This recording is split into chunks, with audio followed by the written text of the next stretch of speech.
Welcome back to another episode of Fantasy Football RPG. I'm Mike. That's Jake. And today we're going to go over some Dynasty stashes. Listen, you just finished up your rookie draft. You're trying to figure out who to take in the fifth round, who to spend your fab on. Who are these deep, deep names? So I would love to hear, this is your boy. It's your team. Who's the first guy on our list? Yeah, I would say let's not go as far as my boy quite yet. He's still gotta earn that there. But Kmon Mungai, picked up by the Chicago Bears in the 7th round with the 17th pick. This is a stash in the sense that he may not be a guy right away, but I think it's clear with drafting somebody like him, he is very clearly a different player than your DeAndre Swift, who, still projects to be the lead back in this offense. Monangai definitely does not have the greatest athletic profile, doesn't have a great production profile, but what he does have, he doesn't fumble, really good hands, didn't fumble in all of 2024, has special teams experience, and can play a bit of that bruiser back role. Even though he's only 5'8", he's 211 pounds, he's a stout guy. He can work his way into a role, and even if that's just a goal line vulture role, that's an important thing in this offense, as we saw at times where David Montgomery would do no work and get a touchdown, or Craig Reynolds would just show up and get a touchdown. Hell, we all thought Sione Vaki was going to be good. I shouldn't say we all, I didn't, but people did. Having a guy like this in that role, it can project to be a pretty good thing in this offense. Yeah. I also love looking at this depth chart. It's really just the Monangai versus Roschon Johnson fight. And What have we seen from Roschon Johnson over the last 2 years? He's a fine pass protector. He doesn't fumble that often. He's okay. So yeah, he's a guy who it's like, okay, you can be a backup. Yeah, you can be there. But if Monangai shows a little more juice, which I like the way that he runs. Maybe it's the Rutgers uniform. Maybe it's the dreadlocks. But he just looks good while he's running. Lots of missed tackles force. You said not a great production profile, but back-to-back 1,000 yards rushing. We love to see that. So he's one of those guys. He's completely free in rookie draft. We're looking at fantasy calc right now. He is going all the way at the 507. So if you're in a 4-round rookie draft, he's free. If you're in a 5-round rookie draft, it's free. It's free. So go ahead and stash Monangai. This next guy, talked about him with Jetpack Galileo. He likes him a lot. Talked about him with Z from Football Guys. He likes him a lot. Jacory Croskey-Merritt. He had some weird eligibility issues, so he didn't get to show all of his stuff at Arizona this year. But fluid runner, good, not great athlete, and he finds himself on the Washington Commanders backfield, which I think I'm the biggest supporter of Brian Robinson in the Dynasty streets, and all I can say is that he's good enough to keep his role most of the time. Yeah. So, yeah.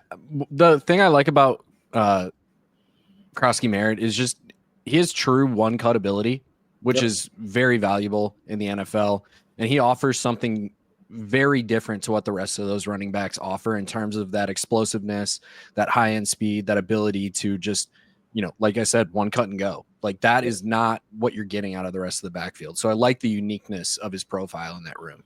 Yep. Very different from Austin Eckler, a little different from Brian Robinson, just Brian Robinson with more juice and a little less reliability. And, that might be fun in a Jaden Daniels offense. We like fun. Do you like this tight end? I don't, but I respect it. I mean, all right. It's hard to not like a pretty solid athlete with pretty solid production going into an offense that he's going into. But we were talking about Orande Gadsden. Look, he's not super great. He's a converted wide receiver, which is good because on the Los Angeles Chargers, they don't have that move tight end anymore. Stone Smart went to the New York Jets. They weren't really Will Disley became a real thing because there was no one else in that offense. Now it's Disley, Conklin, and Gadsden. I think the other two are much better at run blocking. They'll be in there for all of their establish the run Harbaugh type things, but Gadsden's a willing blocker and is a much better athlete than the other two players. I'm not saying he's going to show up and have 89 targets his rookie year and be a low-end tight end 1. I'm saying in a couple of years when he throws on his frame, draft this guy, throw him in your taxi squad, see if there's clear development there. And if there is, that's great. And if there's not, he's an easy cut later. Agreed. And one of the things I do like about him, he being on the field creates a throwing window for the quarterback. His catch radius is massive. He can be that bully in contested catches when he needs to be. Like you said, he needs to round out. He needs to become a more, well-rounded player for a full-time role. But who else are you going to put on your taxi spot? If it's not for tight ends, quarterbacks, and running backs, what are you doing?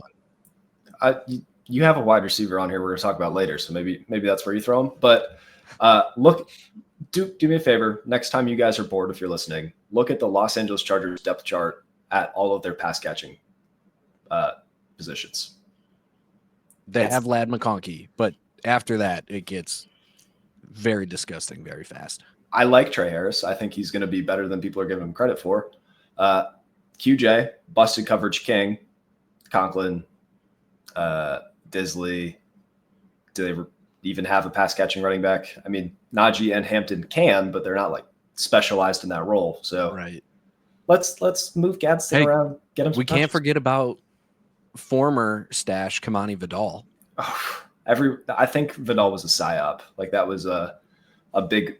That was a test. That was truthfully a test. Yes, big fantasy put him into all of our brains, and people were drafting him in like the 11th round of redraft leagues because we're silly. But I like the next name you have on this list. Talk to me about the Bengals' new starter.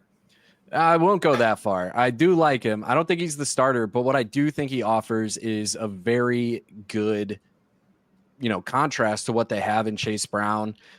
With Taj Brooks ending up there, 6th-round pick, day 3 capital, nothing spectacular, but he combines a pretty solid athletic profile with a pretty solid production profile and gives that kind of a potential to be a bully runner that Chase Brown does lack in a lot of ways. Chase Brown held his own in that, that context. He's held his own to an extent in pass blocking, even though still some of the funniest clips I've ever seen come out of a Senior Bowl where him trying to win one-on-one blocks. Yep. But I digress. But, he's arguably, of the players that we've talked about so far, has the clearest path to a role because the Bengals' backup running back is Zach Moss. Past that, it's Samaje Perine. Guys who've just been around forever, don't offer much of anything. Taj Brooks could be a legitimate 1B in this offense, which is something that at this price, it makes no sense that he's this far down draft boards, especially when you consider some of the names that are going before him. We're taking guys that we know are 4th wide receivers, 3rd tight ends, backup quarterbacks. Yep. When you can get a guy who could legitimately be a running back too in an offense this late or even with Fab, it's hard to ignore. Yep. I think all of these guys have some kind of role, but Brooks is very clearly the easiest pathway to being the 2 on his team, and the 2 on your team at free prices, that's a handcuff that if Brown goes down, if they decide they're tired of Brown needing a seeing eye dog to find the hole, like there's a way that Brooks can get on the field. Fun fact, Matt Waldman's RB2 in the class before the draft. So when he says things like that, my ears perk up. When he goes to a good landing spot, my ears perk up. When the depth chart is bad there, my ears perk up. There's a lot of reasons to be in on Brooks, especially for free. You're going to have to sell me on the receiver. I don't think he's good at football, and I don't think the team's going to be good. But tell me why we should be excited about Chimere Dike. The reason we should be excited about him is, again, he has the potential to have a clear role day one, which I think is important enough. When you look at this Tennessee Titans depth chart, it's, especially at the wide receiver position, not a whole lot to get excited about. I mean, sure, Calvin Ridley, fine. Yep. Tyler Lockett exists. It's a collection of who used to be, not who is anymore. Mm-hmm. And when you look at the rest of the options, he basically just has to beat out Treylon Burks to be the wide receiver 3.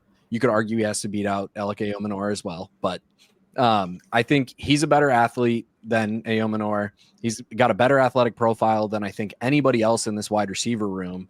And just off of pure athletic ability alone, I think he can find a way into the lineup day one. But again, it's the fact that there's no investment costs here and the upside is pretty solid. I think Cam Ward's going to surprise a lot of people. I know people were saying, don't take Cam Ward early. He's not worth the pick. When a player like him comes out, he's worth the pick in the year that you're in. Mm-hmm. We don't need to compare every 102 potential player to 102s of years past. He's a solid quarterback. They've built up the offensive line. They've got some, good protectors there. They just need guys who are able to get open. And will he do that consistently? I don't know. But he can take the top off of defense. And Cam Ward ain't afraid to throw that ball. Yeah, there might be a couple of spike weeks here and there if he earns the wide receiver role, beats out my boy, Lache Manor. That was crushing for me on draft night when he kept falling. But, he's free. So this is why he's on the stash video. Are there any other names that you want to call out? The only other one that I really kind of want to call out here, Luke Lache. I know it's Lache. I'm going to call him Lache. None of you can ever stop me. Going to Houston, it's mostly just boils down to lack of what I believe to be talented competition there. This is an offense that has used the tight end pretty consistently. We've seen, spike weeks out of guys like Dalton Schultz. We've seen good weeks out of guys who I just refuse to say his name anymore. So you can go ahead and say it if you want to. Okay. But another guy that I believe was just a total psyop in the fantasy football space in Brevin Jordan. And, Irv Smith is there as well. Like, it's just, there's no competition here. I think Lache is a very well-rounded tight end, a guy who can play, your pretty typical Y tight end. I think he can just find a way into a lineup here. And he's a guy, I think, especially if you're in a tight end premium league, that is worth taking a stash on, because I think he can get his 4 or 5 balls a game and make that into a useful point. Yeah, no, I really like Lache Lackey, but at his healthiest, he looks like an NFL tight end. He's Iowa guy, good blocker, able to, make guys miss in the open field, runs aggressively. He can have a role when he's healthy. It's the string of injuries made him fall in the draft a little bit. Maybe there were some medical red flags. Important note, Dalton Schultz, there is a way out, and they can save about $11 million towards the cap if they cut him this year. So maybe after 2025, if Lackey stays healthy, it could be the move. It could be the move. Plus, they completely gutted that offensive line. I think if you just look at their tight end room on paper, I think Lackey's the best blocker of the bunch. Completely agree. You know what also could be the move? Like, subscribe, follow us, do all of those good things. Comment your favorite Dynasty stash. We'll catch you guys next time. Bye-bye. Thanks for listening to another episode of the Fantasy Football RPG Podcast. If you made it this far, be sure to like and subscribe. If you want to check out written content, head over to lastwordonsports.com. Don't let the goblins get you.